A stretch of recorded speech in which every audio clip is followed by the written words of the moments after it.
Beep, beep, beep, beep, beep! Eto na ang balitang Ha? nagboses sa hero na Super Mario. Nagretiro na. Ha? Yung voice actor ni Super Mario? Oh, ni Super Mario.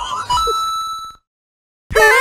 Inanunsyo ng kumpanyang Nintendo ang pagreretiro ni Charles Martinet, ang nagboses sa sikat na hero game na si Super Mario. Kahit nagpaalam naman na siya sa pagboboses kay Mario, ay ginawa naman siyang Mario Ambassador upang ipromote ang Super Mario sa buong mundo. Siya yung lilipat, mga bes. Siya yung lilipad sa iba't ibang parte ng mundo para i-promote ang mga games at mga laruan ng Super Mario. Kaya makikita pa rin natin siya. Ano ba naman yan? Nag-retire na nga, pagtatrabahuhin pa. Grabe ba? Masaya naman siya eh. Masaya siya.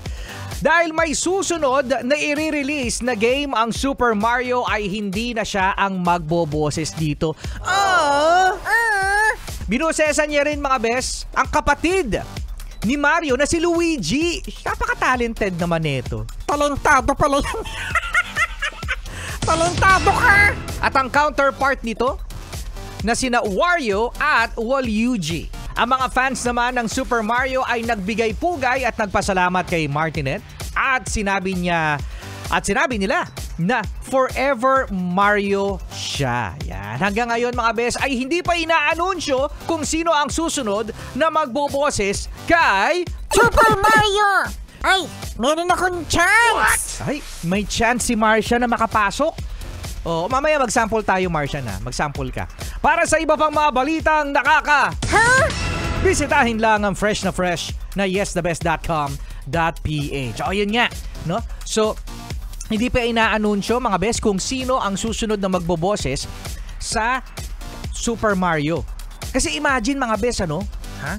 Ilang dekada yon, Kuya Joshua? 3 dekada. 27 years yata kung di ako nagkakamali. To be exact, na nagboboses yun kay Super Mario. Ngayon, baka naghahanap pa. Martian sample. My precious. What? Parang sa Lord of the Rings yun. Parang the Lord of the Rings. Meron sinasabi si Super Mario, Mamma Mia. Di ba, ano? Sige nga, Marcia, mag-Mamma Mia ka nga. Mamma Mia. Pwede ba? Pasok. Tsaka sino yung ay hindi daw, sabi ni Kuya Joshua. Kuya Joshua, kapag talaga ako nakapasok sa Super Mario, hindi kami dapat lalaruin. Sino yung princess sa Super Mario? Si Peach. Paano tawagin si Peach? Hey, Peach. Baka kayo nung marinig, ha? Paano ulit? Hi, Peach. At iyan ang balitang... Ha?